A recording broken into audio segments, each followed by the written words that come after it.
देखिए, आज हम लोग चर्चा करेंगे भारतीय अर्थव्यवस्था पर। किस पर बात करेंगे? भारतीय अर्थव्यवस्था पर। और भारतीय अर्थव्यवस्था पर चर्चा क्या रहेगी आज की? वो रहेगी भारतीय अर्थव्यवस्था का सिंहावलोकन। सिंहावलोकन मतलब भारतीय अर्थव्यवस्था का कैसे विकास हुआ, कैसे विकास हुआ। तो भारतीय अर्थव्यवस्था की विकास की चर्चा करें तो अंग्रेजों के जमाने में अंग्रेजों ने भारतीय अर्थव्यवस्था, क्योंकि आप सबको पता है प्राचीन काल से लेकर मध्यकाल तक भारतीय अर्थव्यवस्था की विकास का मुख्य आधार आर्थिक गतिविधि, रोजगार का, आजीविका का मुख्य आधार क्या था? ग्राम थे, गांव थे। और गांव में आप सबको पता है कृषि और पशुपालन मुख्य पेशा था। और यही कृषि और पशुपालन आर्थिक क्रियाओं का मुख्य आधार हुआ करता था। और यहाँ कृषि कच्चे माल के रूप में उद्योगों को संपूर्णतः सपोर्ट करती थी, समर्थन करती थी, कच्चा माल प्रोवाइड कराती थी, जिससे कि एक एक व्यवस्था बनी हुई थी कि कच्चा माल कृषि से प्राप्त होता था। और गांव में जो छोटे छोटे उद्योग हुआ करते थे वो उद्योग इस कृषि के सहारे चला करते थे। पर अंग्रेजों ने आकर क्या किया? अंग्रेजों ने आकर यह जो संबंध था, ये संबंध था ग्रामीण अर्थव्यवस्था का कृषि और उद्योगों का, जो कुटीर और लघु उद्योग थे उनका संबंध तोड़ दिया, क्योंकि समस्त कृषि का वाणिज्यीकरण कर दिया। और कृषि में कपास, नील की खेती कराई गई, जूट की खेती कराई गई, जो उन्हें अपने औद्योगिक क्रांति के दौरान अपने उद्योगों में इन कच्चे माल की आवश्यकता थी। और बना हुआ माल भारत आता था, जिसके कारण भारत कच्चे माल का क्या बन गया? निर्यातक, और बने हुए माल का आयातक। इस प्रकार भारतीय अर्थव्यवस्था पूर्ण रूप से औपनिवेशिक अर्थव्यवस्था में कन्वर्ट हो गई। और भारत पूर्णतः इंग्लैंड पर अपने आर्थिक संसाधनों के लिए, आर्थिक गतिविधियों के लिए निर्भर हो गया। इसलिए भारतीय अर्थव्यवस्था जो ग्रामीण अर्थव्यवस्था पर आधारित थी, जहाँ रोजगार थे, जहाँ कृषि विकसित अवस्था में थी, जहाँ कुटीर लघु उद्योगों के माध्यम से छोटे से छोटे गांव भी विकसित अवस्था में थे, उनकी अर्थव्यवस्था की रीढ़ की हड्डी को तोड़ दिया अंग्रेजों ने। और भारत की आर्थिक स्थिति का अगर किसी ने बयां किया है स्वतंत्रता से पूर्व, दादा भाई नौरोजी ने 1867 और 68 में। और बाद कहा कि भारत में पर कैपिटा इनकम 20 रुपए थी। और इन्होंने आगे चलकर बताया कि किस प्रकार से अंग्रेजों ने भारत में घोर दरिद्रता, इसलिए कांग्रेस का जब उदय हुआ था तो कांग्रेस ने अंग्रेजों के खिलाफ, जब 1885 में कांग्रेस का दिसंबर 1885 में व्योमेश चंद्र बनर्जी अध्यक्ष बनते हैं और ये उसके संस्थापक बनते हैं, उनका निर्माण करते हैं कांग्रेस का। तब कांग्रेस ने इसी आर्थिक जो रूप से भारत की गरीबी और घोर दरिद्रता का विकास का निर्माण किया अंग्रेजों ने, घोर दरिद्रता की स्थिति निर्मित की भारत में अंग्रेजों ने, उसी को हथियार बनाकर अंग्रेजों की घोर निंदा की और राजनीतिक चेतना का भारत में जागरण किया। और राजनीतिक चेतना का जागरण करके भारत में मौजूद लोगों की जो जरूरतें थी, उस समय एक इच्छा थी कि एक ऐसा मंच बने कि हम उस मंच के माध्यम से अंग्रेजों की तीखी आलोचना करके अंग्रेजों से अपनी मांगों को मनवा सके। तो वो कांग्रेस ने इस घोर दरिद्रता, जो आर्थिक धन के निष्कासन का सिद्धांत था, उसका हथियार बनाकर, आर्थिक दरिद्रता का हथियार बनाकर अंग्रेजों पर तीखे प्रहार किए। और भारत में राजनीतिक चेतना का आधार तैयार कर राष्ट्रीय एकता को उन्होंने विकसित किया, आधारशिला तैयार की। स्वतंत्रता के पूर्व तो आपने देख लिया घोर दरिद्रता के लिए अंग्रेजों की बहुत सारी नीतियां मौजूद थी, जो आर्थिक औपनिवेशिकरण का आदर्श कारण थी। वो नीतियां हो सकती हैं आपकी भू राजस्व नीति, जिसमें कि स्थायी बंदोबस्त है, रैयतबाड़ी है, महलबाड़ी है, चाहे कृषि का वाणिज्यीकरण हो, चाहे रेलवे का विकास हो, चाहे भारत में उन्होंने कह सके कि आर्थिक धन के निष्कासन का सिद्धांत हो, चाहे वो उनकी प्रशासनिक नीति हो, चाहे सैन्य नीति हो। उनका पूरा मुख्य उद्देश्य था कि भारत से धन को ले जाकर कहाँ उड़ेल देना, इंग्लैंड में जाकर लोग उड़ेल देना, मतलब भारत की समस्त अच्छाइयों को सूख कर सीधा का सीधा कहाँ जाके उड़ेल देना? इंग्लैंड में जाके उड़ेल देना। गंगा की जो मैदान थे उनमें जो उपजाऊ भूमि थी, उससे जितना भी धन था वो सीधा सीधा लंदन में मौजूद जो टेम्स नदी के मैदान थे वहां पर जाकर समस्त अच्छाइयों को जाकर उड़ेल दिया गया। अर्थात भारत में जो अर्थव्यवस्था सोने की चिड़िया के समान थी, उस सोने की चिड़िया को पूर्ण रूप से लूट कर उसके पंख, नोच चोंच सब तोड़ दिए गए। परंतु आज भी भारत सोने की चिड़िया है और रहेगा। चाहे अंग्रेजों से पहले भी भारत पर कई विदेशी आक्रमण हुए, वो भी भारत को विखंडित नहीं कर पाए, भारत को आर्थिक रूप से दरिद्र नहीं कर पाए। और आज देखो भारत विश्व में परचम लहरा रहा है। आज भारत की अर्थव्यवस्था वर्तमान में हम देखेंगे कहां से कहां पहुंची है। तो देखिए घोर दरिद्रता से अंग्रेजों ने भारत में घोर दरिद्रता ला दी। सोचो, इससे पहले मध्यकाल या गुप्त काल में जो भारत में राजस्व वसूला जाता था, वो राजस्व से भारत में ही खर्च किया जाता था। चाहे वो भारत में निर्माण के रूप में खर्च किया जाए, चाहे भारत में कृषि के विकास पर। अंग्रेज जो भारत में राजस्व वसूल करते थे स्थायी बंदोबस्त कृषि के वाणिज्यकरण से, चाहे वो रैयतवाड़ी से, चाहे मालवाड़ी से, उस पूरे के पूरे राजस्व को इंग्लैंड भेज दिया जाता था। इसी को कहते हैं धन का निष्कासन। धन का निष्कासन का मतलब क्या है कि वह धन जिसका कोई भी भारतीय लोगों को या भारत को भौतिक लाभ प्राप्त नहीं हुआ। जैसे कि मैं एक उदाहरण से आपसे कहूं कि आप अपने दोस्त के घर गए, आप अपने दोस्त के घर गए और आपने दोस्त के घर जाकर बातचीत की, अचानक से दोस्त ने बिना किसी आपको पता चले आपके पर्स से ये आपका पर्स है मान लीजिए, आपके पर्स से क्या निकाल लिए, पैसे निकाल लिए और 200 रुपए का नोट निकाल लिया। और वो 200 रुपए के नोट से क्या किया, अपना सामान लिया, कोल्ड ड्रिंक लिया, समोसे लिया और कहा कि लो यार पार्टी करते हैं। और आपसे पूछा खाओगे, आपने कहा मेरा मन नहीं खाने का, आप खाओ।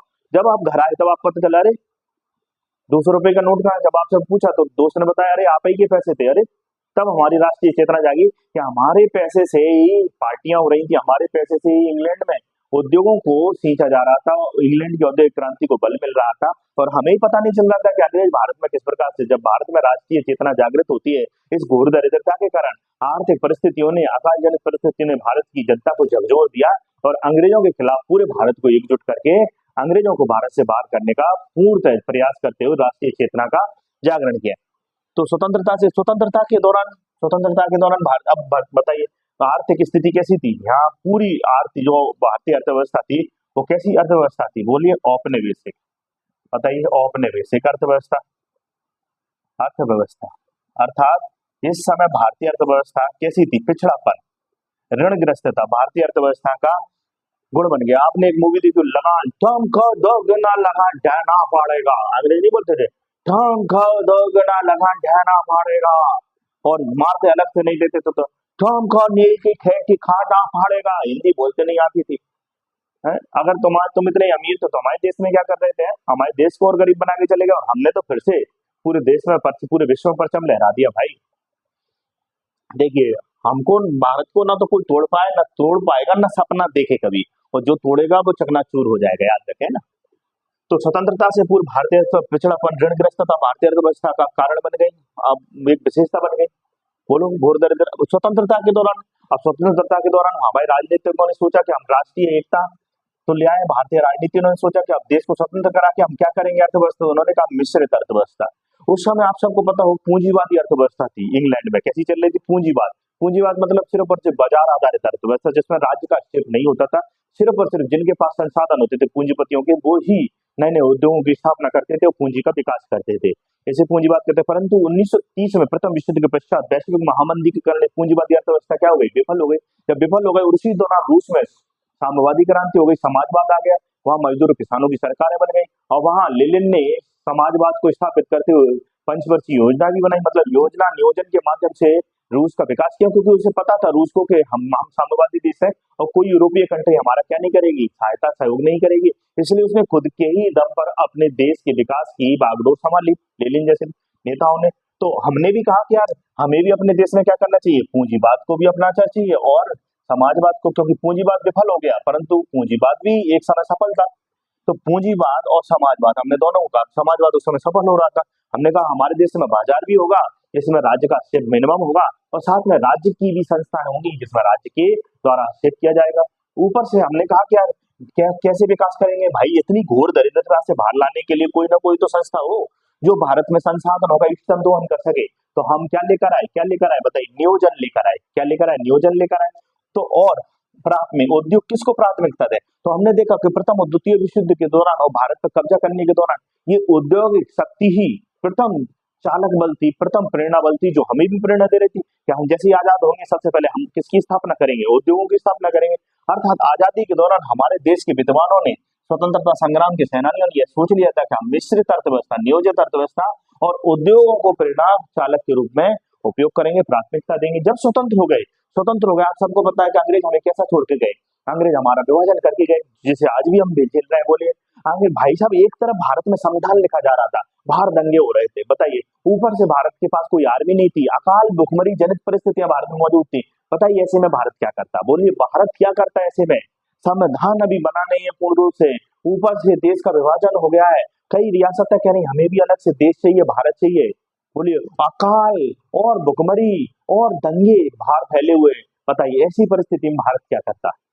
तो भारत ने उस समय भी पूर्णतः जो उसने स्वतंत्रता के दौरान सोचा था उसको लागू किया। कहा मिश्रित अर्थव्यवस्था होगी, नियोजन होगा, और नियोजन में आप सबको पता है कि नियोजन में उन्होंने किसका निर्माण किया? योजना आयोग का। किसका निर्माण किया? योजना आयोग का। बोलो। हम योजना आयोग और नीति आयोग को एक दूसरे से लिंक करते हुए अलग से वीडियो बनाएंगे, इसलिए मैं यहाँ पर योजना आयोग को विस्तार से पढ़ाना नहीं चाहता, है ना। नीति आयोग को भी नहीं, अलग से मैं दोनों का तो नियोजन को अपनाया और उद्योगों को प्रेरक बनाया। और जब स्वतंत्रता के पश्चात सबसे बड़ी समस्या क्या थी? ना बिजली थी, ना पानी था, ना उद्योग थे, ना आवास था, ना परिवहन था, ना संचार था। भाई कुछ था ही नहीं भारत के पास उस समय। फिर भी हमने, बताइए, स्वतंत्रता के पश्चात जो हमने सोचा था उसी को लागू किया। और वर्तमान आज देख सकते हैं, स्वतंत्रता के पश्चात जो हमने नियोजन को अपनाया, आज पंचवर्षीय योजनाओं को अपनाया, और पंचवर्षीय योजना के बाद आज 3 वर्षीय, 7 वर्षीय और 15 वर्षीय योजनाओं को हम नीति आयोग के माध्यम से अपना रहे हैं। उससे वर्तमान में भारत की स्थिति देखिए, आज भारत आत्मनिर्भरता की ओर जा रहा है।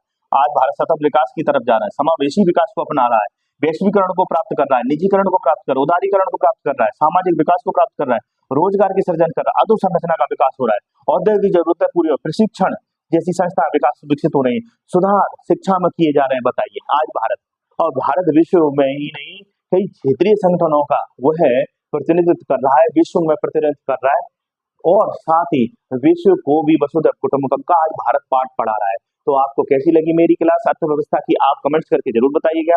मैंने पूरी अर्थव्यवस्था की आपको तस्वीर स्वतंत्रता से पूर्व से लेकर वर्तमान तक एक समझ आपको विकसित कर दी। और अब मैं आपको एक क्लास अलग से बनाऊंगा जिसमें नियोजन का मतलब क्या है उस पर चर्चा करेंगे।